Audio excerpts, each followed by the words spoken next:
It is 1 o'clock p.m.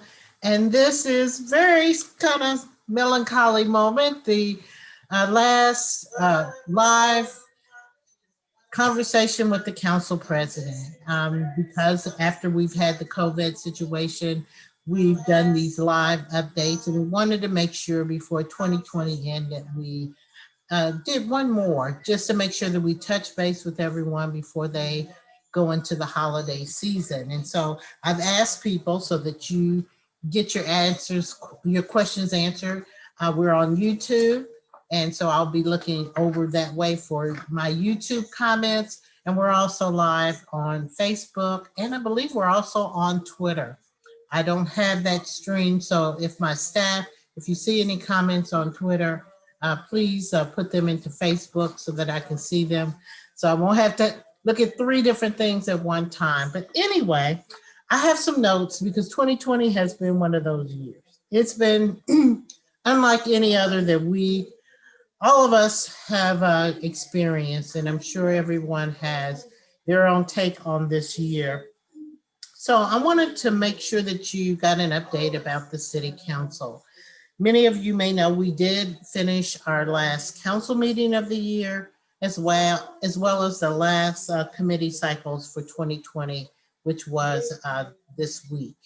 And so the full council will be, last meeting was December 7th and 8th. It was 2 days.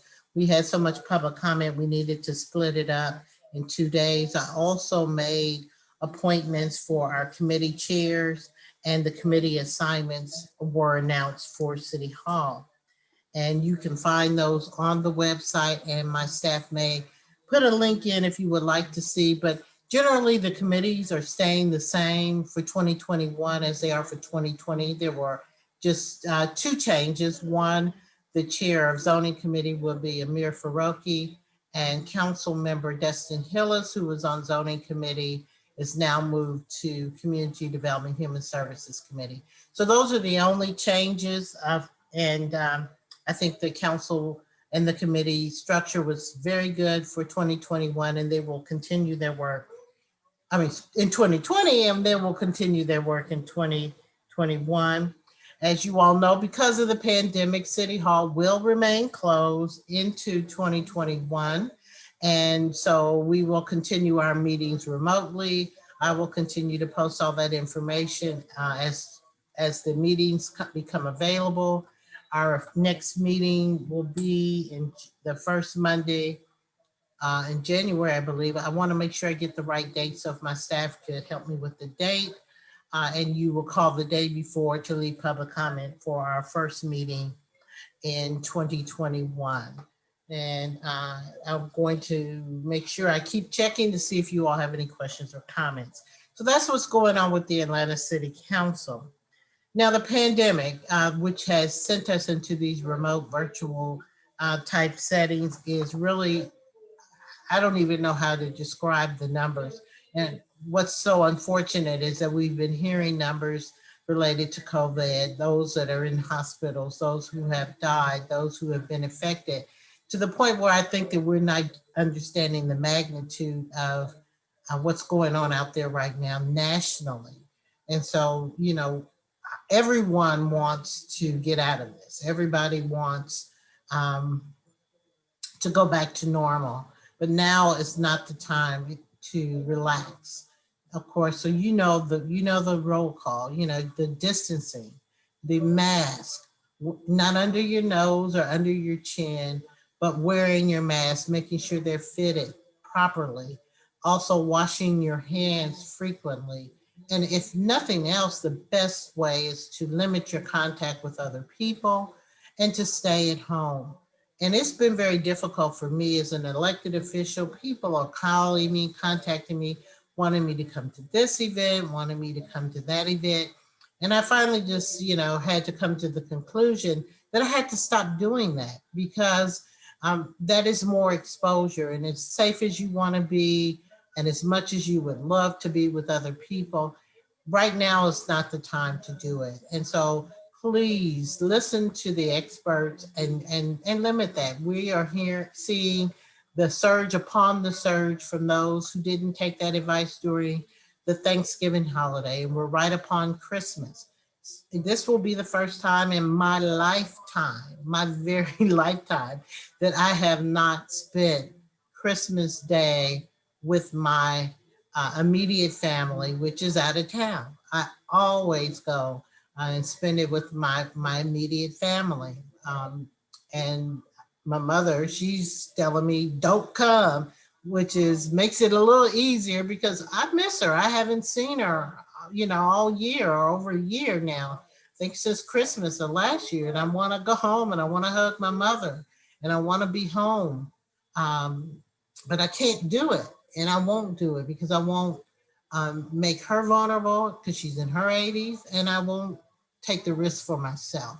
So, this is times where, what we're comfortable and used to doing, we really have to say, we can't do that, and give ourselves the opportunity to be able to spend that Christmas, that holiday with the ones we love at another time. I've gone off on that. So, that in Georgia, we're having the same issues.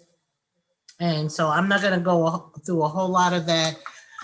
Because of the pandemic, the federal government did bring down $88 million in CARES Act funding, and the city has spread that out. I think this week they're wrapping up the assistance that you can get through United Way, Star C, I think Urban League, and others that are our CARES Act funds. If you needed rental or other assistance, everyone is very, very conscious and aware that this pandemic, we see our unsheltered population increasing. We see encampments increasing across the city.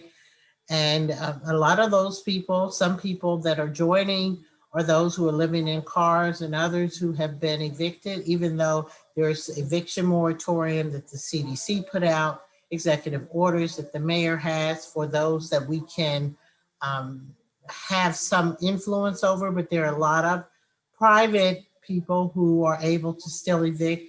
And for those who are not been able to get through the court system, that wave is coming at some point.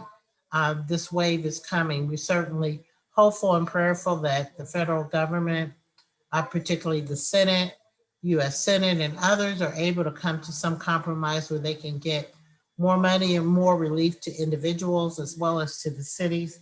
Until then, we're all in a precarious situation, and even when we get to a point where we're finding our way out of this, we're going to find ourselves in situations where we're going to have to deal with, again, the evictions as well as the unsheltered population that will increase and how we will deal with it. More recently, the city of Atlanta has worked with our partner, which is Partners for Home, where they have identified 800 units and beds where we can get some of the unsheltered.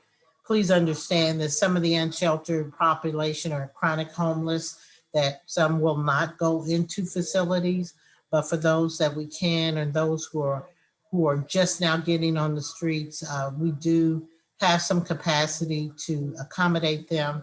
We're also have stood up it used to be Ramada, I'm not sure what it's called now, but a hotel for a warming station. Once these temperatures get low, we want to get people off the street. We were doing them in a congregate setting with cots and that kind of thing at the Adamsville shelter and some other rec centers.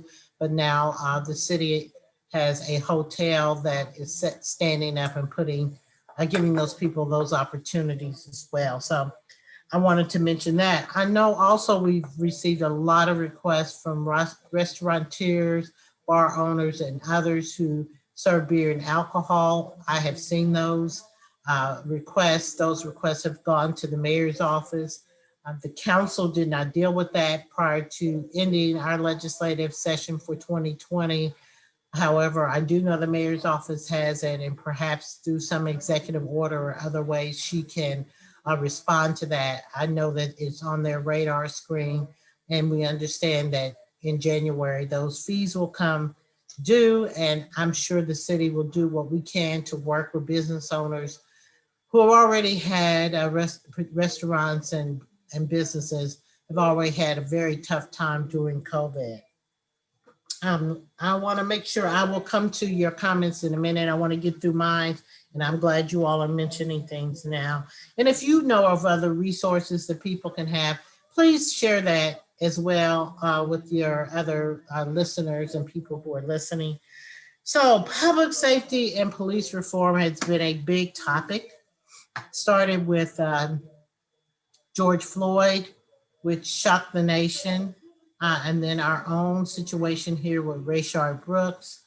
We had a lot of protests take place during the city, and we experienced a lot of protests, and I will say also rioting, which are two different things, but we have experienced them both. We've had a lot of unrest in the neighborhoods that have been keeping people awake, has been unsafe and causing many issues with drag, street racing, donut doing across the city that has made a big issue in the city, as well as the youth that are selling water at the intersection and the untenable increase in gun violence and homicides across the city. The council, as well as the mayor's office, has worked to address some of the issues related to police reform. And just recently, the Public Safety Committee, which they will be dealing with again in 2021, is looking at some of the task force, particularly the use of force task force that the mayor had, on how we get some of those things implemented. But we also, on the other hand, have to deal with the fact that we've lost a lot of officers. Their morale is down, and how do we work on that? Because we've got to do two things. One, we've got to make sure that we have the police force, our 911 operating, making sure that they're taken care of. We have the people there, but we also making sure that we have people to do the policing and enforcing the law. But we also have to make sure that our citizens, when they're interacting with the police, are sure that they feel comfortable and that they feel safe. So it's a two-sided thing. I also would throw in on public safety, which is a big concern, is our fire department, making sure that we have adequate firefighters out there, because they are not only just fighting fires, they're our first line of defense, they're our first responders. If you have a medical emergency, they are Atlanta Fire and Rescue. They're the ones, if there's a major flooding in your area, who are going to come and rescue you. They do a lot of essential life-saving work, and they need attention as well. So in 2021, public safety will be, I'm sure, at the top priority. And frankly, it is the top priority of the city in terms of municipal government, the health, particularly in safety of our citizens. So we will be dealing with that. There have been multiple steps taken. Of course, all the work hasn't been done. The city has adopted the A Can't Wait policies and principles. Many of them many people would not be surprised, will be surprised, but the city of Atlanta has been pretty much ahead of the game in adopting a lot of standard operating procedures and policies that other cities across the country had not done.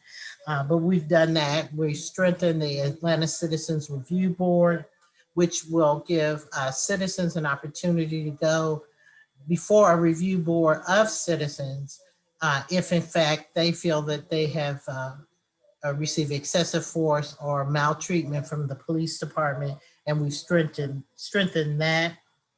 We've also strengthened and done legislative efforts towards street racing, as well as interacting with our state legislators, hoping that they can give us other tools that we can use to do that. So, other things that I've been doing through 2020, joining many of you all's MPUs and community meetings. Excuse me. I've done that as well, hearing your concerns directly, listening to what you are talking about, and I certainly want to continue to do that through the new year. If you have a community meeting, please send me an email so my staff can get it on my schedule. I'd love to join you. Atlanta participated, in engaging people to vote. And we've done that as well as the census. We worked very hard in trying to engage people, particularly when we had the time frame that was spread out for us to get people to get counted so that we can make sure that we get the aid that we need in the city. We've done the best that we can to keep engaging people to make sure that we are doing the things that we need to do to be safe in this pandemic. And I would also ask you all to keep engaged with me by joining and subscribing to my YouTube channel. Also, Facebook, which many of you are on. If you're not on Facebook, Twitter, I have a Twitter account and an Instagram account where I try to keep you informed. So the first full remote council meeting, I do have that date, is January the 4th. So that means on January the 3rd, if you have public comments, you can leave that. And we will always post the schedule for that. And we will be posting the schedule for the new meeting. So let me go now, losing my voice here, from talking so much, and making sure I address anything that you all have. If you have anything that you'd like me to address. Okay, so Miss Katie, how are you? She asks, any updates on solutions for the water boys? I just posted on my timeline a news story that was yesterday, I believe, from Fox 5, where he talked about the water boys, and a council member was online, Marcy Overstreet, encouraging people not to buy the water and not to just give those donations because they're still having issues. And she mentioned that she was on the task force and that those recommendations are still under the review of the administration, and perhaps they will have some things to roll out next year. So you might want to check that out, Katie. It is on my timeline. Um, let's see. Any updates on the 22 million? Um, Ms. Horn, how would you remind me what 22 million you're referring to? And my city hall people have posted CARES Act funding money updates, so that may be helpful to you. What about the ones who are disabled or over 65 who need help with rent like gas? And they would need to go to the same sources, which is United Way is doing the primary thing. And I think that that is wrapping up very soon. So people, if they need that assistance, they need to get it. CARES Act funding will be ending at the end of the month. And whatever money we don't spend, we have to send back to the federal government. And we are not trying to send back a penny. So they will be wrapping up with United Way and Urban League, and I think Star Sea may have some money. We'll be wrapping that up very soon. I think they're ending the applications this week. So you might want to call United Way after you get through with this live stream to see where they are and how people can apply, because if that money isn't used there, the city is going to use it for hazardous pay for employees. We're going to make sure that we use our money as opposed to sending it back. And I haven't watched CNN all the time to see if they gave us any extension on expenditures, but I haven't seen that. Okay, thank you, Rick. You saying that Atlanta Checker Camp could help with transporting homeless to the shelter. And so the Gateway Center, which is downtown, is where the homeless are to go to be able to be transported to the shelter. So you might want to contact the Gateway Center. I'm sure they would love to have that transport assistance.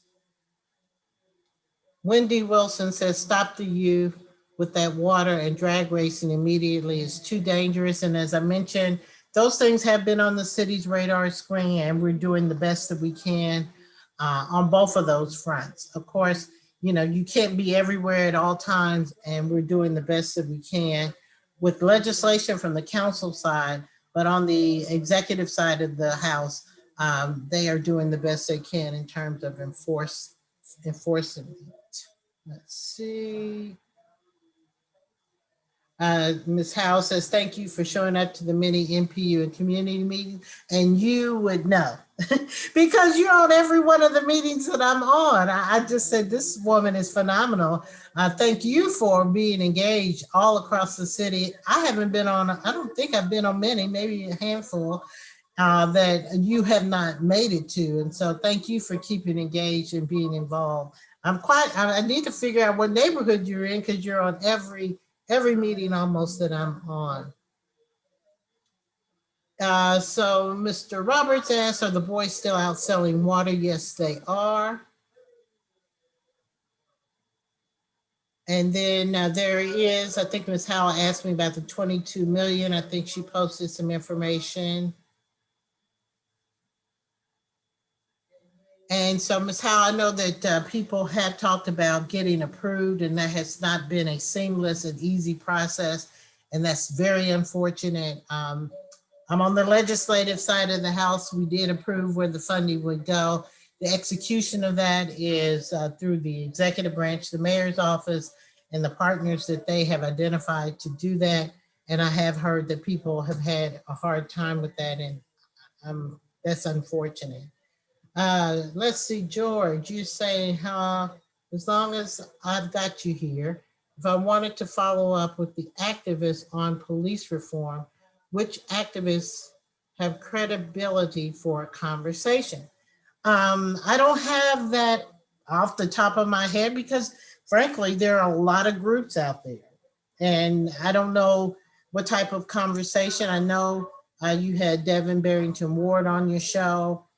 He certainly might be a resource to ask you because he knows not only himself and his group, but he knows some of the other groups that have been involved. So you might want to check with him. Anyone else have any questions that they have? But I'll wait and see if there are any other comments. We've got about 8 more minutes, but I'm just in my personal reflection.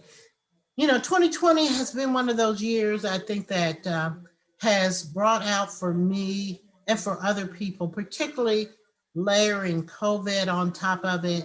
It has only sought to bring to light those things that we know have always existed that we haven't dealt with. And so I certainly hope in 2021 we recognize that. One of the number one issues that, even when I posted on other things, people kind of dismiss, but it's something that's real, that we are number one in income inequality here in this city. And just dealing with that issue has a lot of layers and a lot of tentacles to it. And many of them bubble up in some of these issues that we're dealing with. The city government, while people look to us to solve all the problems, the city government is not the problem solver for all. And what I find frustrating is that everybody wants to yell at the city for things, but they don't recognize that the city's not set up that way. And what I mean by that is, when you pay your tax dollars, everybody says, my taxes are so high. They don't realize that maybe 25, 26 cents of every single dollar you pay in taxes comes to the city. Another 25 cents of that dollar goes to maybe the county. And then the other 56 or so odd percent goes to school board. So, we have to deal with the revenues that we have to deal with. And we need to be better stewards of the money that we have. That's a frustrating piece when we get federal dollars and we get the money that we have, that we are good stewards of the dollars that we have. And we've got to do a better job because we have real needs. But also, the county is a state constitutional entity, and their charge is health and human services. And many times people look to the city to provide all of those. So if you can take an issue like with our unsheltered, the city, people scream at us, the city is really doing more than is in our city charge to do. And we're going to do it because it is our city and it impacts our city. But we got to also make sure that we are doing it in collaboration with the county, who has the Health and Human Services Department, who has the mental health components and the other components. We need to be doing these things more in collaboration. And frankly, the public needs to hold them as accountable as us. And then our state government with the mental health funding that is continuing to be cut. So we're going to need to make sure that we're bringing all those partners to bear, and everybody's not just looking to the people that are the most accessible to you, which are city government, to solve every problem on their own, because frankly, we don't have that type of resource. And the last thing anybody wants to do is to hear that we're raising taxes. And so everybody is a balancing act. It is a priority act. And we have got to first make sure that we strengthen those people that have now come up as a result of COVID, that we know that we have to provide those services too. You know, the water boys just didn't come up out of nowhere. There's a reason that we've seen them in the numbers that we've seen them. Water boys have been out there for years. I know at least 10 years. As a council member for District 9, there were several of them that sold water right around the corner from me, and I would just engage them. Nobody really complained about them. And if they did, they would call and complain because they left litter. I'd go get out of my car, go tell them and say, look, people are not going to buy water from you if you trash in the neighborhood. People are not are complaining because of the trash. That interaction alone, next time I go by, I see the same guys out there doing it. They've cleaned up. They had their trash bag. They clean up after themselves and nobody complained. But when COVID came in and most of our recreation centers were closed, for those that would have taken advantage of those type of programs and activities, and buildings were closing, and people's financial situations changed. And some kids saw other kids were making some money on the corner and they said, hey, I can do this too. It became an explosive situation. COVID has increased the fact that we know that we have a lot of people who are living that were essential workers, or people who had jobs that they lost. Our hospitality industry is a major employer in the city of Atlanta. And we lost a lot of jobs in our hospitality industry, and people are just really waiting for money. The unemployment money from the state wasn't coming. There are a lot of people out there that are really, really hurting. And so I'm going on to say that there are a lot of issues that COVID that were kind of kept under the rug that have come to the surface. And the thing about it is we need to deal with those issues. And we're going to have to deal with those issues. So 2020 may be challenging. 2021 is going to be challenging us to deal with the issues that have surfaced. I'm going to make sure I haven't missed anything that anybody said, because I'm running into my time frame where I need to end. Let's see. We've posted all of the information that relates to some of the things that I talked about. Please make sure you look at that. Thank you, George. Yes, please check with him. Thank you for the Merry Christmas. The same to all of you. Um, yes, Ms. Wilson, I agree. And let's make sure there okay. Yes, so I think I've got all the comments. I want to express my gratitude to the citizens, um, and just remind you that we need you to stay engaged and active and involved. I really wish everybody a safe holiday season, Merry Christmas, Happy New Year, Happy Kwanzaa, all of the holidays. And the way you make it safe is to take COVID seriously. I know you keep hearing this, but please do that. Be safe, responsible. And I will look forward to seeing you in 2021. And I'm going to take this opportunity to thank my talented, flexible, and hardworking staff, because I don't get to do this all by myself. I'm one person and you all are many. And it takes not only me, but my staff, Tony Williams, my chief of staff, Kathy Murray, my external affairs manager, as well as Mr. TJ Williams, who keeps me going on social media. He does a lot of posting and keeping you informed, as well as I do a lot of posting and keeping you informed. So we've been a great tag team. And I want to thank you all. I want you all to get some rest during our recess, because 2021 the citizens are looking for us to serve them, and I'm looking forward to serving you in 2021. So I will see you all, continue to connect with you all on social media. Thank you all for joining the last episode of Conversations with the Council President for 2020. God bless you all. Be safe and happy holidays.